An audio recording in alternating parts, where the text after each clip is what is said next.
The course of World War II was governed by massive air power from the very start, and the heavy bomber became the dominant weapon in a new form of total war. The most potent Allied bomber in the European conflict was the British Lancaster. It was an aircraft that would see you through. Flying at night, Lancasters pounded the major cities of Nazi Germany into a mass of twisted metal and smoking rubble. It was truly a wonderful airplane and a major contributor to the victory in the Second World War. The cost was enormous. Thousands died on the ground and in the air. Of more than 7,000 Lancasters built, almost half were lost. Using rare color film and detailed reenactments, Battle Stations follows the struggle to design and build Britain's most successful bomber, and joins a Lancaster crew on their deadly mission, a night raid deep into the heart of Nazi Germany.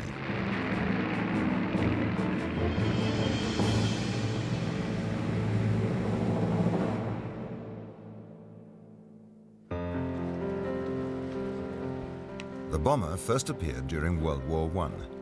These fragile biplanes, made of wood and canvas, were unable to carry heavy bomb loads or do much damage, but they left a deep impression on the military designers and planners.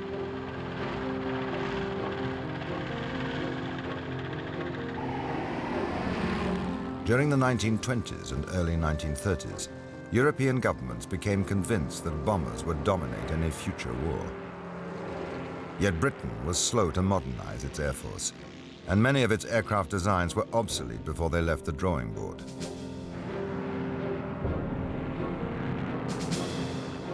Germany did not make the same mistake. In 1933, Adolf Hitler came to power, determined to create a new German superstate, the Third Reich. He at once began a huge rearmament program.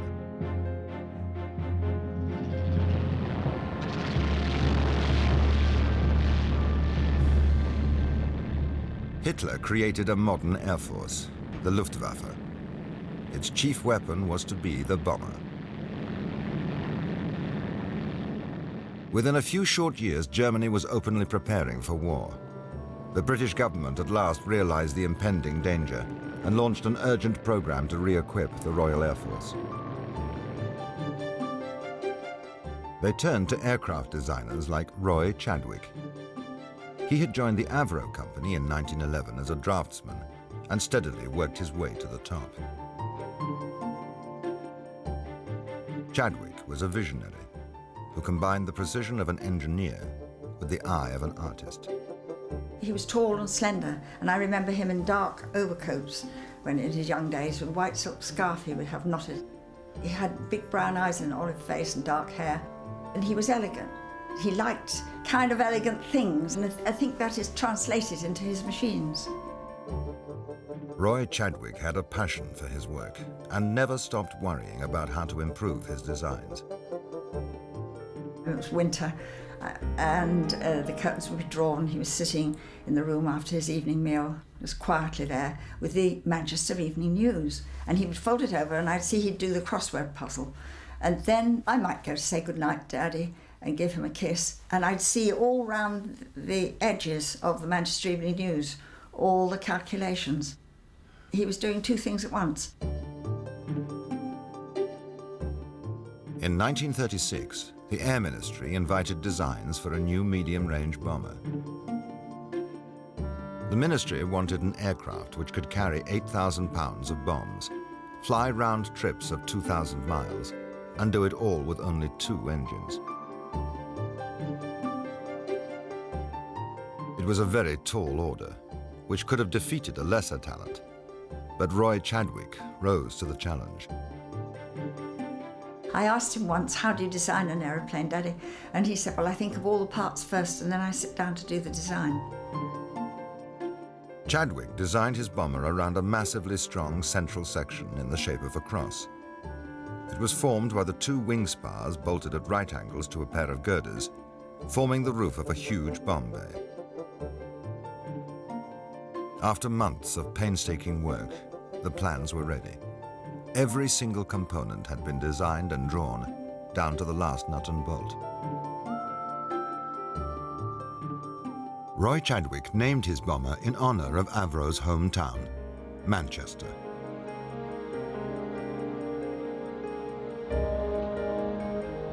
In the summer of 1937, the Air Ministry placed an urgent order for 200 Manchesters, even though the prototype had not yet been tested.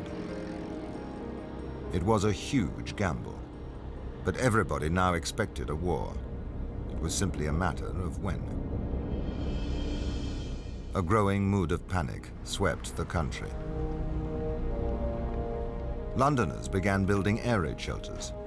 Gas masks were issued, and the public were instructed on what to do. If you are provided with a steel shelter and have not erected it, do so at once. Always keep your gas mask handy in the house. When you hear the warning signals, take cover at once. In September 1939, the fragile peace collapsed. Britain was at war with Germany.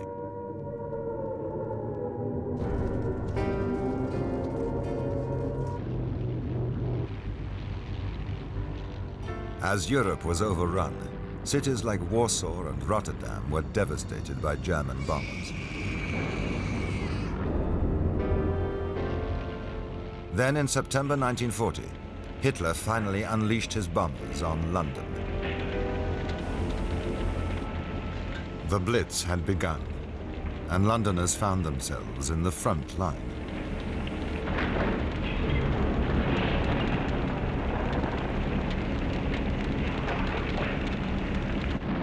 There was a lot of shrapnel coming down, pitter-pattering on the roof and all that kind of thing, and it was scary.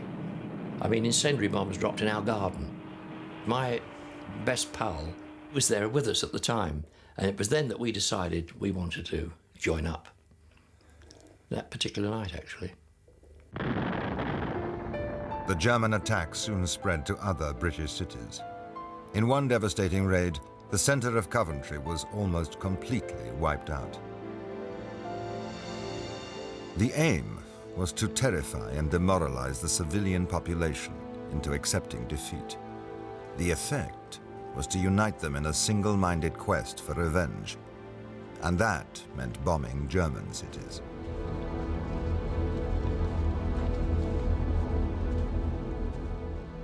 I used to come home on leave and see all the people going down into the underground shelters in London, you know, sleeping down there night after night, and I used to think to myself, you know, this is terrible. But I used to get a sense of pride then. Well, thank God we're hitting back. More bombers was the slogan. Bombers began to appear, not in dozens, but in hundreds. And Germany began to get what was coming to her. For the first time, we carried the war into the Nazi camp. But in the early stages of the war, the bombing campaign caused little damage. Most of the aircraft were too small to carry an effective bomb load. And without electronic navigation equipment, the bomber crews often missed their targets by many miles. Bomber Command was simply incapable of hitting any targets, much less precision targets. They probably killed more cows and blew up more trees and damaging any portion of the German landscape that mattered. They thought that they were waging a precision bombing campaign. They simply weren't. If the bombing campaign was to be effective, Britain urgently needed two things: accurate navigation aids and an effective, long-range heavy bomber. Of considerable aid to the Royal Air Force is the big twin-engine bomber known as the Manchester. They carry a heavy bomb load at a high speed, thanks to the Rolls-Royce Vulture engines, and they have a powerful defensive armament. Hopes were high as Roy Chadwick's Manchester finally entered service with Bomber Command. But behind the brave words, the truth was much less encouraging. Although Chadwick's airframe design was sound, the problem lay with the complex and unreliable Vulture engines, which struggled to get airborne with a full bomb load and regularly failed in mid-flight. It just did not work. and they couldn't get the height and anything, and it was a horrible plane. The official verdict was finally delivered from the Air Ministry. Avro would complete the initial order for 200 Manchesters and then switch to building a rival design. For Roy Chadwick, it was a bitter blow. But he would not be beaten. He knew that his bomber could still be a winner. Somehow he had to prove it, and prove it fast.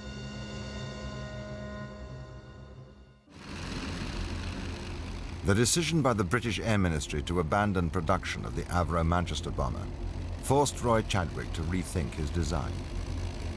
He saw that what it needed was a set of bigger wings and a lot more power. He decided to remove the 2 unreliable Vulture engines in favor of 4 Merlin engines.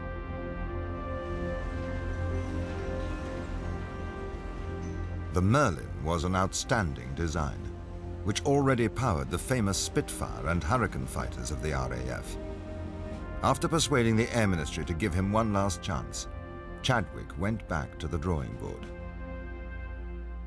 In the tracing office, they work with pencil and ruler. But without this work, the giant bomber could not begin to take shape. He told everybody, keep it simple. He always said, if it looks right, it is right. The enlarged wings and their new engines were fitted. Extra fuel tanks were installed, and the finished aircraft was rolled out into the light of day. He said to me this day, would you like to come with me? We're going to test a new machine. Of course I went. Captain Sam Brown, the test pilot, took it up. It was wonderful to see it overhead. And he manoeuvred it around, all banking and turning. I'd never seen such a big machine. And then he came back and landed, and everybody at one accord rushed across the field, and someone called up to him, "How'd it go, Sam?" And he said, "Oh, it was marvellous. So light on the controls, so easy to handle." We got back into the car and were driving home. And I remember actually saying to my father, "Well, Daddy, you must be very pleased." And he said, "Well, I am, darling. But in this business, no one can afford to rest on their laurels." The flight certificate, duly signed by Roy Chadwick, carried a new name for the test aircraft, the Lancaster.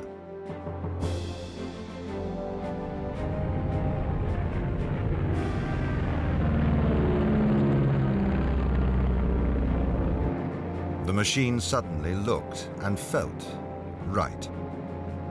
The problems that had plagued the Manchester were quickly forgotten as the glowing reports of the test pilots confirmed Roy Chadwick's faith in his design. This is the weapon upon which the Allies based tremendous hopes. To the people who built the Lancasters, each doing his own task to the best of his ability, their success came as no surprise. Soon, the Lancaster bomber would become a household name. For one man, it would become the key to victory. Early in 1942, Air Marshal Sir Arthur Harris was appointed Commander-in-Chief of Britain's Bomber Command. He was an aggressive leader, with a single-minded determination to destroy the German war machine. Press home your attack. If you individually succeed, you will have delivered the most devastating blow against the very vitals of the enemy. Let him have it right on the chin. Send that message to all groups and stations. Bomber Harris did a marvellous job. He was brought in when Bomber Command was at a real low ebb. Harris knew that the accurate bombing of strategic targets was almost impossible. In a controversial decision, he supported plans to adopt the German policy of area bombing. Like Hitler's Luftwaffe, the RAF would saturate major centers of population with bombs, and its chief weapon, which Harris called the Shining Sword in the hands of Bomber Command, would be the Lancaster. And here's the bomb rack, which can open up with 8 tons of trouble for Hitler. It's 33 feet long. When it's released its load, another 2 or 3 acres of Germany will never be the same again. The Lancaster soon became the undisputed heavyweight champion of the British bomber force. As it proved its worth in combat, fresh orders poured into the Avro factories. We got a new aircraft, and on the side it was HWH. And at that time there was a film called Hell's a Poppin'. Right, OK, lads, this is Hell's a Poppin'. So I got some yellow paint, I climbed onto the wing and I painted Hell's a Poppin' all the way up. Hell's a Poppin' it was. It was a lucky aircraft for us. For many, the Lancaster quickly became far more than just a machine. It was alive, and to its all-male crew, the Lanc was definitely a lady. It was love at first sight. There she was, and she was standing up on these long legs, and a black beauty. Funnily enough, I didn't feel that there was any rivalry with the rest of the crew, you know. I felt she was my girlfriend, and we all felt that it was our girlfriend, you know. It took a crew of 7 to fly a Lancaster. The pilot, flight engineer, navigator, bomb aimer, wireless operator, and 2 gunners. The most forward position was the bomb aimer, who was lying down in the bomb position. And if necessary, he manned the front gun. And the skipper was on the port side. Next to him was the flight engineer's position. Then you had the curtains, and the navigator sat behind those, so he could have his lights on his charts. The wireless operator was behind him. And then you went back over the main spar, and then you had the mid-upper gunner, and then you had the tail gunner. If any one of you didn't do your job, well, that was it. The whole lot of you went. You live and sleep and eat together. You go out together. They rely on you and you rely on them. The pilot in Bomber Command was always the skipper, irrespective of rank. And even if the group captain, the CO of the squadron, flew with me, I was in charge. You weren't just a crew of 7. You'd got the ground crew. The ground crew were the boys who got that aircraft so they would bring you back. And we had a terrific ground crew we had. We'd do anything for them, and they'd do anything for us. The ground staff, who watched and waited back at base, played a vital supporting role as the bomber crews risked their lives over enemy territory.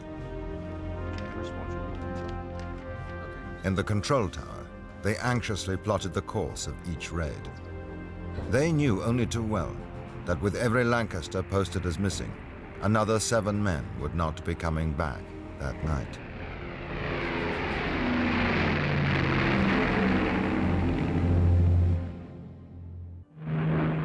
The Avro Lancaster, the most powerful and efficient bomber in the world, and one of the most important war-winning weapons yet devised by the United Nations.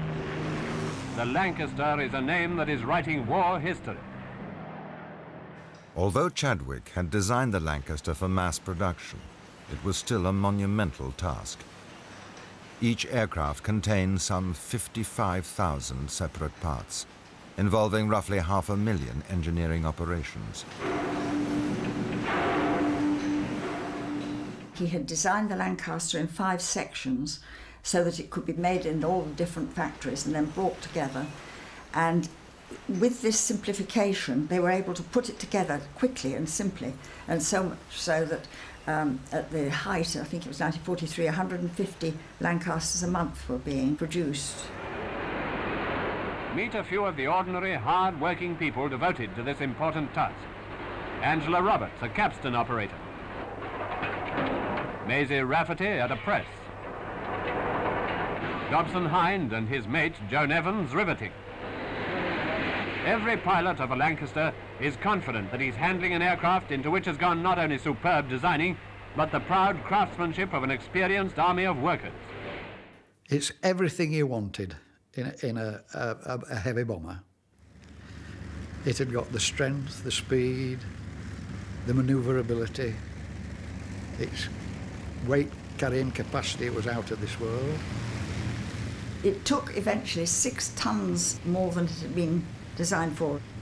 Sir Arthur Harris said it was the camel that never knew the last straw. In our training, we used to cut 2 engines on one side, and you could stand the Lancaster on its wingtip with 2 engines cut on one side. Marvellous aircraft. I think the Lancaster was the finest bomber in the European theater of operations. It was truly a wonderful airplane and a major contributor to the victory in the Second World War. By 1943, the Allies were equipped with enough heavy bombers to launch an all-out offensive against Nazi Germany. It was to be a 24-hour round-the-clock operation. The Americans bombing by day, the British by night. Electronic navigation systems were introduced, and the bombing became more accurate. Radio direction finders and radar scanners were installed in selected aircraft, and their hand-picked crews were given special training as pathfinders. It all came together at the end of July 1943, when a series of heavy raids on the city of Hamburg demonstrated the devastating effect of area bombing. Thousands died in the inferno as huge areas of the city were utterly destroyed. Area bombing had not broken the British resolve to fight, but Arthur Harris still remained firmly convinced that this was the only way to defeat Nazi Germany. They sowed the wind, he said. Now they are going to reap the whirlwind. As the scale of the operation steadily increased, so did the weight of bombs falling on Germany. One of the great contributions of the Lancaster in the Second World War is its capacity to carry extraordinarily large bombs. The power of those weapons were such, when combined with accuracy, that you could really wreck big targets. For 12 months, British scientists were working day and night on one of the most remarkable engineering feats of the war, the 12,000-pounder. And here it is, over 5.5 tons of concentrated destruction, the biggest bomb yet known in air warfare. Lancasters eventually carried no less than 22,000 pounds, the 10-ton Grand Slam bomb.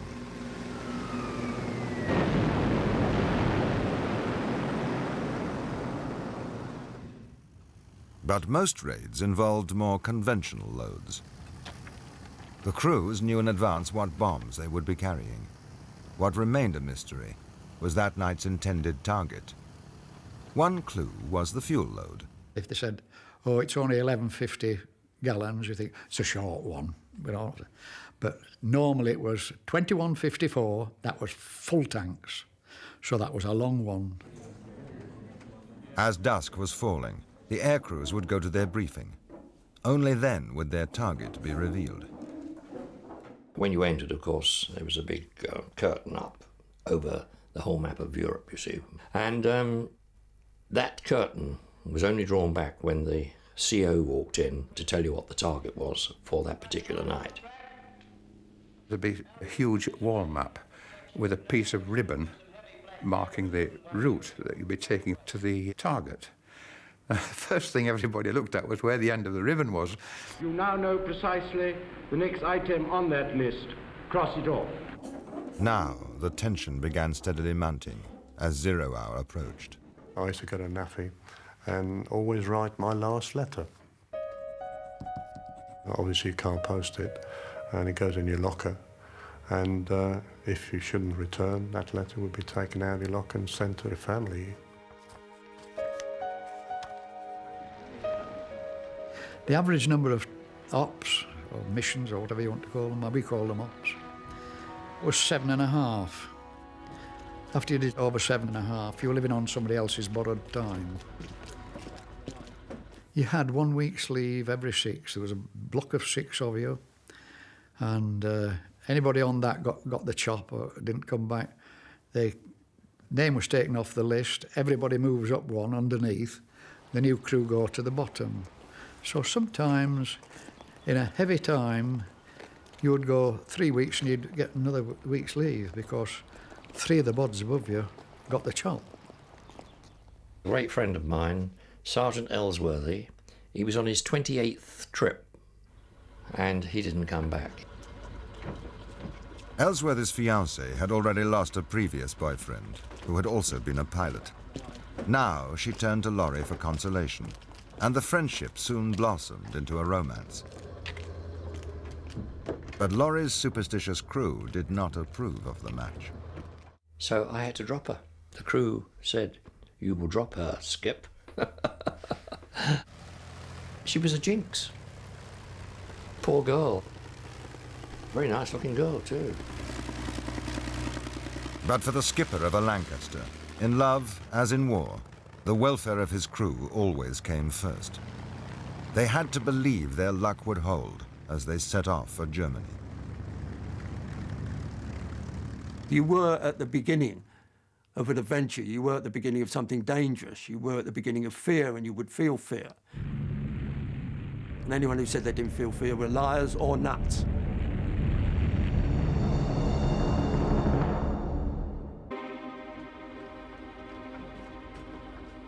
As the Lancaster crews were driven out to their aircraft, each man knew only too well how dangerous their mission was. Superstition and ritual could not guarantee a safe return. But then again, perhaps they could. I always wore a green scarf with little Chinese markings on them, which my sister had given me. She says, "You might need this scarf." I got married 3 days before D-Day. I had a silk stocking from the wife. I tied that round my neck. I never took that silk stocking off until I'd finished ops. I showered with it, I did everything. It was my lucky charm, was that silk stocking. One or two of the crews from the squadron were given dolls by a young girl who used to knit them as lucky mascots. I carried that doll on all the trips I did. I swear blind that that mascot brought me back.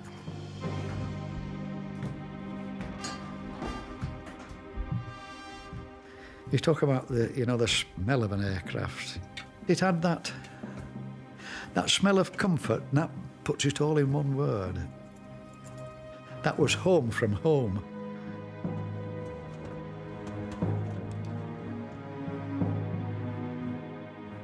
Once you get into your seat, of course, you check all your various meters, pumps, gauges. Once we're all satisfied that everything's in working order, we get the order to move, and then we move off.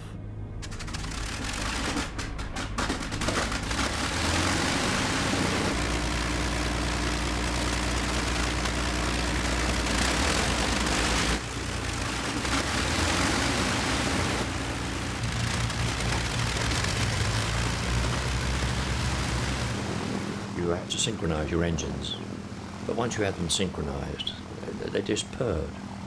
Music to the ears. The sound of 4 Merlins is something you wish is beautiful. Weighed down with bombs and fuel, the heavy bombers would line up, waiting their turn to thunder down the runway and take to the air. This is the moment of no return. This is where the decision's been made. This is where you're in her world, and suddenly it all seems to happen.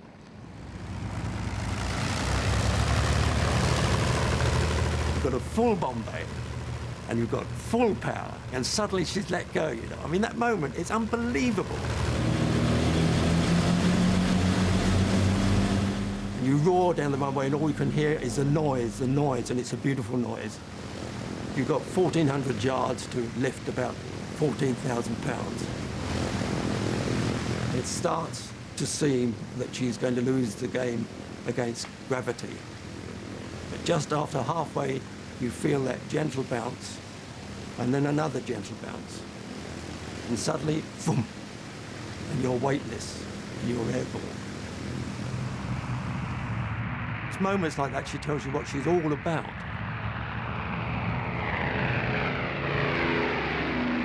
And she's just magnificent, just magnificent. She, not it is magnificent, she. And now, as our Lancaster takes to its element, think again of the importance of every item in its construction. The successful accomplishment of the job it has been assigned to may depend on one of the smallest parts. The lives of its crew, too. You felt safe in a Lanc somehow. When all around you's going mad, you're somewhere safe. You always thought, if anything happens, it'll happen to the other bloke, not to you.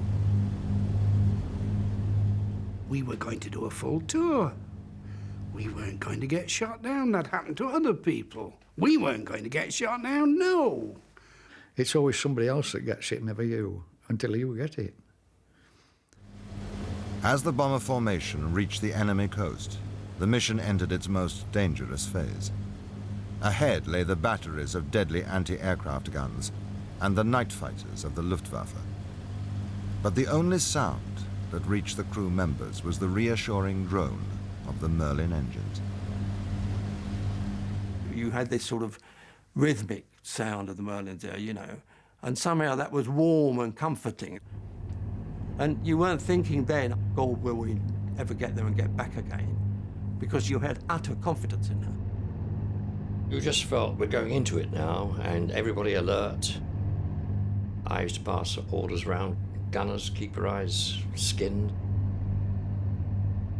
Isolated in his turret, the rear gunner had barely enough room to move. Most attacks came from the rear, and he was often the first casualty. It was a vulnerable position, I can't deny that, but not one you could shy away from. That's the job you were there to do, and you did it. Tail-in Charlie, as we called him, he was the fall guy. I think there were more casualties with rear gunners than any of the other crew members. As they reached the target, the bombers had to fly through a dense barrage of exploding shells from the German flak batteries. I would say it takes a lot to make me afraid, but I was scared. Really scared at times. Frightened to death. My God, this is it. This is my time coming. I've only had 19 years. I'm on the chop. You are frightened, you are scared, and you just hope that you will come back. You had a lot of other things to think about than fear. And I must say that over the target, it was exciting. And excitement was over fear then. Bombing says, right, skipper, target's in sight, I'm ready for the bombing run. And then it's all quiet in the aircraft because he is in sole charge and you do exactly what he says. You actually go out there to hit a target. The fact that civilians may be killed, you've got to blank that out.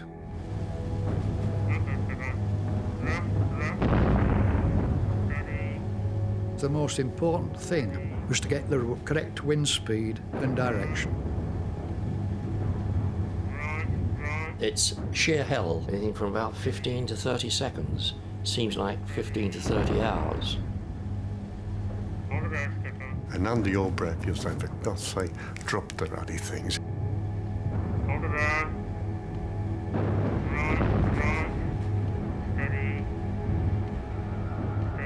Get rid of these bombs now. Just want to get them away. Bombs gone. You just go up like this. It's amazing. I mean, you go up like from one floor to the 10th floor in the car park. You vroom. And as soon as he says, bomb's gone, I throw the aircraft over and get the hell out of there. The first thing is to hang on for grim death because he's corkscrewing like this, you see. At last, they could take evasive action to avoid the fighters and head for home. You'd see a flash, flash, flash, flash. Oh, quite clearly. And it's remarkable how fast an explosion travels. It goes out very, very quickly, 100 yards, 200 yards each way. Going back, because I was at the back, I always felt if somebody wanted to grab you, in the darkness, they want to grab you back for what you'd done. Back in England, other hands were reaching out, willing the Lancasters to return to the safety of their home base. They were so close to us that they were almost brothers as well. They wanted us to come back. Because they have this long piece of string and they would let you go, they'd bring you back again, you know. So you were tied to them. But for the pilot and his crew, the long night was not over yet. German fighters still prowled the skies over Europe, waiting for the moment to attack. And the bombers were still a very long way from home. The first bombers have dropped their incendiaries and ringed the target. Each speck of light a blazing German building. Easy enough to realize the catastrophe, the concentrated chaos that is overwhelming the city below. As they set course for home, the crew could not let down their guard for a second. German night fighters continued to attack the bombers relentlessly all the way across occupied Europe. You see the flames and you watch the parachutes coming out. I can remember my skipper used to shout at us and say, "Pay attention, this could be you next." The gunner suddenly called out, "There's a Ju-88 coming in, skipper." I said, "Okay, give me your orders as soon as you can, what to do." Because he's in charge then. And he said, "Prepare to port, prepare to dive port, prepare to dive port, prepare to dive..." And as he said that, we were hit. And he also fired at that time. As I put the aircraft over to go port down, I saw the tracer go underneath me. Then I went into a screaming dive to port. And at the same time, of course, there were screams from the rear gunner and the mid-upper gunner. They'd both been hit. I said to the flight engineer, "Bill, give me a hand with this control column." Eventually, I got out of the dive. I was down to about 6,000 feet then, and of course I relaxed and whipped over again into another dive, you see. It's the same way. We pulled out at about 2,000 feet, and immediately I saw a bit of cloud and I dived into it. The fighter had vanished, but the Lancaster was badly damaged and almost impossible to control. Part of the wing was missing. The fuselage was riddled with holes, and both gunners were seriously wounded. I asked my navigator to set a course. I said, "I can't turn to starboard at all," because I had full right rudder on and full control column like this. And that's how we were flying back. All the time I was drifting slowly to port. After 2 hours of fighting with the controls, they reached the English coast and prepared for an emergency landing. The scaring part was, are the wheels going to come down? Because we didn't know whether the hydraulics were working, you see. And it was then I said to the crew, "If any of you want to jump now, the gunners are staying with me." I had no choice. They said, "Don't worry, Skip. We know we're staying with you." I thought the best thing to do so she doesn't flip over is to land at a faster speed.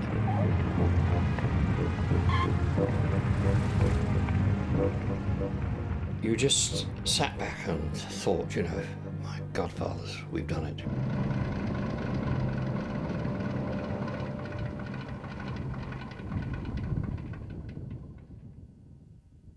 You get out and you pat it and say, "Thanks." Right, you'll say a piece of metal's lifeless. It is lifeless. But when it's put together with lots of other pieces of metal as a lank, it's alive. It's just asleep, waiting for the next night. But the Lancaster was not immortal, and its next trip could always prove to be its last, as it was for so many crew members.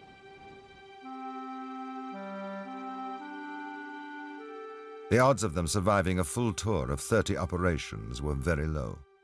You go to bed, and then when you wake up, you find that the opposite beds 7 are empty, and you may see the adjutant coming in emptying the lockers, and you know then that that particular crew didn't make it back. We just didn't see them again, and you saw these empty bunks. Well, they are. And then we all lost friends. Perhaps on other squadrons. I lost 2 very good friends. I often miss them. 50% of bomber aircrew were killed. And if you add the training accidents and people who lost training, it works out roughly about 6 out of every 10. And in Germany, the cost was even higher. Hundreds of thousands were killed or made homeless, as the nation which had once seemed invincible was steadily reduced to rubble. No matter how messy the bomber offensive was, it was absolutely essential portion of winning of the war.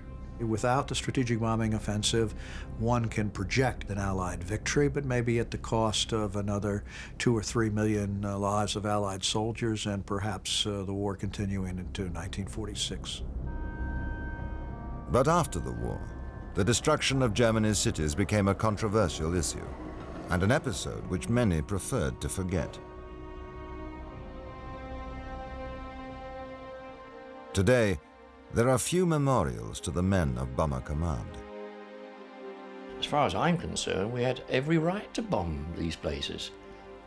In view of what Hitler not only had done to Britain, what he'd done to Warsaw, Rotterdam, well, wherever he invaded, they went in and destroyed everything they could. After the war was finished, we used to go on trips to have a look at the damage that was done, you know, Cologne and all those places. Much the same as we suffered over in this country, obviously. But even then, that you looked at it and you thought, was all that necessary? Was there not another way of sorting this out? But Air Marshal Sir Arthur Harris had no doubts about the bombing policy, or about which aircraft had made it possible. Writing to Roy Chadwick, he said, "Without your genius and your effort, we would not have prevailed. The Lancaster was the greatest single factor in winning the war." We've always got to have a designer before we can have a pilot. The man who contributes something like the Lancaster, that's an enormous thing. And that must be the job satisfaction to end all job satisfactions, mustn't it? And that lives forever. My young nephews don't say, my uncle was in the Air Force, they say, my uncle was on Lancs. That's Roy's tribute. But the Lancaster could never have played its part in the victory without the thousands of brave young men who fought and died in the skies over Germany. There's a hell of a lot of lads who've paid for my privilege to still be alive today. A lot of young men have paid the price, the ultimate sacrifice, so that I've got children, I've got grandchildren. I'm very, very lucky. I really am very, very lucky.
I volunteered and became a messenger boy in the ARP, and that was before the war started, and the people used to laugh at us with dropping our bags of flour in the middle of the road and shunting people out of their houses. And I lost my father, so I have a mother and brother and sister. And when the war started, of course, I'd be seeing them down into the air raid shelters and then go off on my rusty bike and wheel around the houses doing my messenger job. So I suppose I was very much into the war effort then. And it was, like a lot of things subsequently, I suppose, exciting and a bit frightening. I mean, going around the streets with your old bike and bits of shrapnel dropping around, I suppose, with the prelude to something else, really. But that was my sort of entry into the feeling of the war, certainly. Well, not really. I suppose it was a sort of devil-may-care bit, and the RAF boys seemed to be in my sort of image, and I wanted to do those things with the scarf flying around the neck and so on, rather than digging trenches, I guess. So really it seemed to be horses for courses for me. I never thought twice about Army, Navy or Air Force. But by the time I'd got to volunteering, I mean, one thing was perfectly clear in my mind, regardless of any feelings about those earlier bombings I mentioned. It was clear in my mind that we had a fellow and a Reich who were stealing, invading every country, and they had concentration camps, and they were dealing with atrocities, and there was only one answer, and that was to get in when you could and do something about it. And my ideas were quite formulated then in that way, certainly more than when I was 14. Well, I remember it as clearly as daylight, and I can remember how I felt. And I felt, as I just said, so far as previous encounters were concerned, they were just limited to snapshots and photos and things. And yet there was still something there. And you could even feel there that there was something more than a machine. But I was up at OTU in Kinloss in Scotland, and some Lancasters came over from somewhere south, and they were going to the north of Norway for some naval targets. And they put down with us, I think probably to refuel, because going on a bit of a journey. And they stayed with us overnight. And this particular Lanc was behind the mess and on dispersal, very close. And knowing what I'd thought about, I really had to get to her as quickly as possible. I went over and there's no doubt about it, it sounds a bit balmy, but it was love at first sight. She was absolutely fantastic.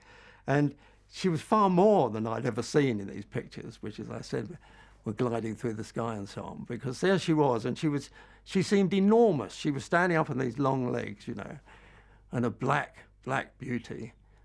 And you could sense it. I mean, the motors weren't going, but you could sense that she herself, even without the Merlins, was powerful, big and powerful, and she could do any job, it seemed. And I suppose I likened it to a sleeping beauty, I suppose, who needed the kiss of a Merlin to make her burst into life or into our lives or something like that. But we were then on the threshold, and I think perhaps that made it even more evocative. I think we were at OTU, which was the training unit before you went on to heavy conversion. So you finished with your twin engines there, and so we hadn't been on any 4-engine. And then once you had the short period at heavy conversion, you were on to Lanc. So she was just around the corner. So that moment is one that'll stick with me for always. Yes, it wasn't true, but it was my first girlfriend. In fact, it was true, I think, because to a certain extent, you see, let's take an average person, you get 3, 4, 5 girlfriends, perhaps, you know, it's the nature of life, and not very often does it happen that you get the first one, and she's the one for life. And so you get several girlfriends. But she was my first girlfriend because she was the first one that really meant everything. She seemed to have everything that I wanted at that time. I don't mean I wanted X, Y, Z out of a human girl. It's just that around that time, with the Air Force, with the war, with going into the Air Force, with going up in a plane and so on, she got all this to offer. And to me, going back to the feeling of a human aura anyway, yes, she was my girlfriend. And I take her, and I took her as my girlfriend. And funnily enough, I didn't feel that there was any rivalry with the rest of the crew. You know? I felt she was my girlfriend, and we all felt that it was our girlfriend, you know. And I suppose that's an extension of the fantastic spirit you had in the crew. But She was, yes, she was my first girlfriend. Two things about the regulations and how, and this was part of the fun of being on the squadron, if you can call it fun, and there was fun, as well as all the serious side. And that was when we used to, after we'd had our briefing, we'd go out and get ourselves togged up in all the bloody great things and boots and everything, and then get in the lorry, and away it would go. And there was this precious moment when we used to go through the gates, and there was the service police in their hut. And of course, they were all bastards, and we all hated them, you see. And there they were out there, and the one time they allowed this thing to go by the board, we all had our gear on. Of course, we had the top of our battle dresses there, and in here, because it was handy if you came down in the sea, you always had your aircrew whistle. So it was next to your mouth to whistle for your position. So you had this ready. And every time we went past the hut on the way to ops, and they knew we were going to ops, and they knew they didn't want to be in our position. And when we went past, we all of us blasted these things and all gave them this, which, I mean, you daren't do when you were back on the coast. They were not doing. And of course, they, for their part, who would have been, what are you saying, Airman? You know, but they stood to attention and saluted. And they went past and they saluted, and we gave them 2 fingers. And to my mind, that epitomised the sort of feeling in a drone, really at the harsh end of it, the military police, and at the other end of it, what the drone was all about. And for that moment, you know, we respected each other. That was fantastic. Well, first of all, of course, coming towards a target, I mean, we've been going quite a way now. And don't forget this, that if it's a 10-hour journey, you've been going for 5 hours and watching everything, and each one has been doing his job, you know. So you're not exactly as bright and alert, but you suddenly sharpen up. I mean, you suddenly, if there's there's no real tiredness by then, you're young, you know, but it's still 5 hours of hardish work. And so in my case, my work would be listening, as I mentioned, and then watching for fighters predominantly. I mean, I also had to watch for collisions. That was a sad thing to think of, but you had to, particularly over the North Sea, where they're all coming back together or going out together, and where we were milling around the first turning point at the beginning of the journey, which was near Reading. And the stream would be very close. So you had to watch for, and they did happen, and quite a few people were killed in collisions. So one's watching that, and one's watching predominantly the point you mentioned for fighters and so on.